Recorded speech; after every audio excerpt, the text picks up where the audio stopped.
자, 오늘 25일 이재명이 위정교사에 대한 1심 선고가 내려지는 날입니다. 그래서 어떻게 이 지금 20년도 전의 일이 지금까지 위정교사가 거론되고 있는가에 대해서 경과를 국민들이 잘 모르니까 약간 되살려 드리겠습니다.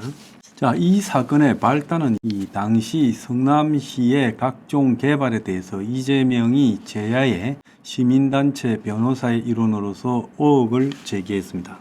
그래서 분당 파크뷰 분양 특혜 의혹과 관련해서 당시 KBS의 최철호 PD라는 사람과 함께 이재명이가 김병량 성남시장에게 지금 전화를 했는데 그 PD가 검사를 사칭해서 전화를 했어요. 그런데 거기에 지금 이재명도 연결되어 있었다. 그렇게 해서 이제 하는 방법론에 대해서 그렇게 이제 PD한테 이야기해서 PD가 이 말만 믿고 그렇게 했다. 자, 그래 됐습니다.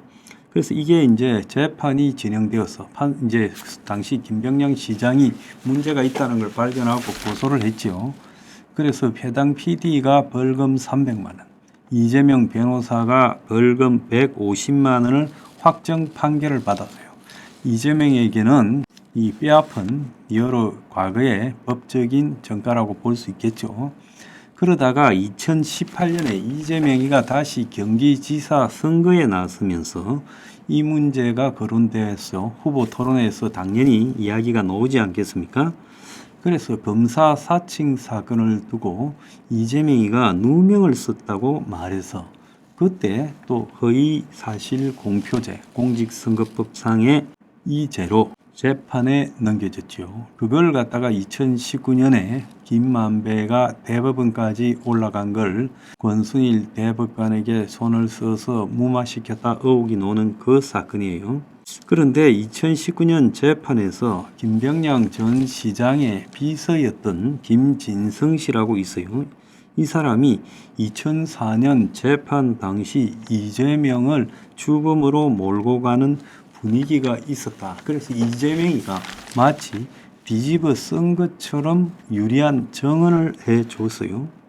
그래서 당시 2019년 대법원 재판에서 이재명의 형정신병원 입원 등 다른 의혹과 더불어서 무죄가 나왔지요. 그런데 이 사건이 이제 그러고 마무리됐다가 검찰이 최근에 이재명과 관련된 부분으로 이 성남시 경기도 등을 압수수색하다가 이것과 관계된 파일이 나와서 다시 수사가 시작됐고, 그래서 당시 위정을 했던 김진성 씨는 이 건과 관련해서 이제 이재명이가 여러 차례 전화로 부탁을 해서 그렇게 되었다고 말을 분명히 했습니다. 그리고 당시 최철호 PD도 이재명에 대해서 비판적인 발언을 했죠. 근데 2019년에 이 허위사실 공표죄와 관련된 검사 사칭 사건과 관련해서 이재명이가 김진성 씨에게 전화를 걸어 김병량 전 시장이 KBS에 이재명이 죽음인 걸로 해주면 고소를 취하해 주겠다라고 그렇게 얘기를 해주면 큰 도움이 될 거라고 이렇게 말을 했다는 거예요. 그러니까 이재명이 잘못하지 않았는데 김병량 시장과 KBS가 결국은 이재명이가 지금 범인인 걸로 몰고 끝내자 그렇게 말을 했다고 지금 김병량 전 시장의 비서 김진성 씨에게 지금 그렇게 증언을 좀 해달라 이렇게 언급을 한 겁니다. 재판에서 김진성 씨는 이재명을 죽음으로 몰아야 한다는 의견이 힘을 얻었느냐, 김 전 시장은 그렇게 하고 최철호 PD에 대한 고소를 취하했느냐, 이런 이재명 대변인의 질문에 대해서 그렇다고 대답을 했고 그 넉 달 뒤에 법원에서 최종적으로 이재명에게 무죄를 선고했습니다. 그래서 위정이 재판에 영향을 미친 경우로 인정되면 이제 이 형량이 올라가게 되죠. 자, 이재명이가 비슷한 유의 전과가 있다는 겁니다. 이재명이는 위정교사 전과가 없지만 2003년에 무고죄로 벌금 또 150만 원을 받은 바가 있어요. 위정과 무고는 법적으로 동종의 유사한 범죄라고 취급되어집니다. 그래서 이재명의 위정교사와 관련된 쟁점은 2002년 검사 사칭 사건 때 성남시와 KBS가 이재명한테 떠넘기는 식으로 했는가. 검찰은 본인 죄를 은폐하기 위한 허구 사실을 주장하는 거다. 이재명도 이를 알고 있다고 이재명은 자기가 타켓이 돼버린 정치적인 사건이었다 이렇게 말을 합니다. 김진성이가 이재명과 말을 맞췄냐라는 부분에서는 김진성이 당시 2019년 2월 공직선거법 위반 사건 재판에서 이재명을 죽음으로 몰기 위한 성남시와 KBS 간의 야합이 있었다고 증언해줬고, 자, 검찰은 오래돼 기억이 안 난다고 이렇게 반복해 이야기하는 김진성에게 이재명이가 증언을 자기의 지위를 가지고 강요했다. 자, 이재명이는 있는 대로 기억나는 대로 하라고 말했을 뿐이다라고 말을 했어요. 그 다음에 정언이 이제 대법원 무죄에 영향을 미쳤냐라는 부분에 대해서 이재명이 무죄 판결을 받는데 김진성이 영향이 있었다. 그래서 김 씨의 위정으로 이재명이는 김진성 씨 정언이 이제 영향이 없었다고 우기는 겁니다.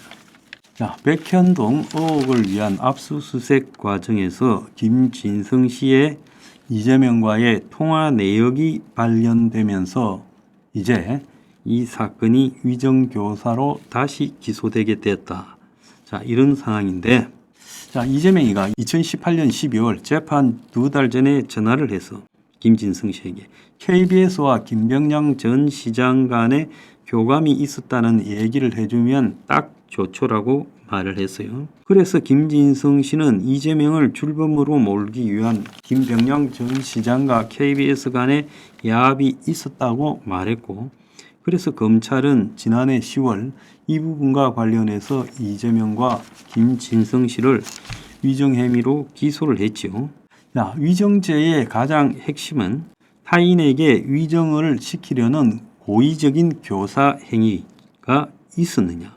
이재명이가 분명히 그런 지금 KBS와 김병량 전 시장 간에 모의가 있었다라는 부분이 거짓임을 알면서도 김진성 씨에게 허위 진술을 요청했는지 문제예요.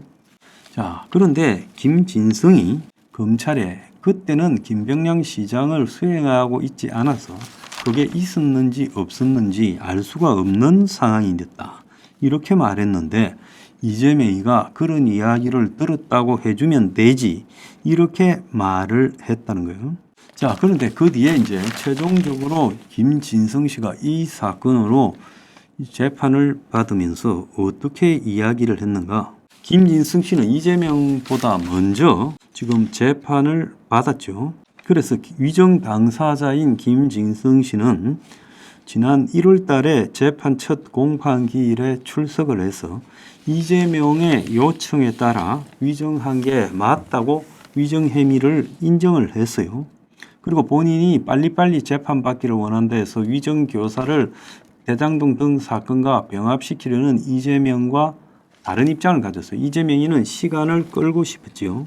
자, 김병량 씨는 빨리 자기가 법의 심판을 받고 자, 하루 종일 일상으로 돌아가고 싶다. 자기 근거지가 성남이고 거기서 뭐 가게를 하는 모양인데 이 부분과 관련해서 성남시장 이재명이 또 경기도지사를 했던 입장 때문에 여러 가지 압박을 느끼고 있다라고 말을 했어요.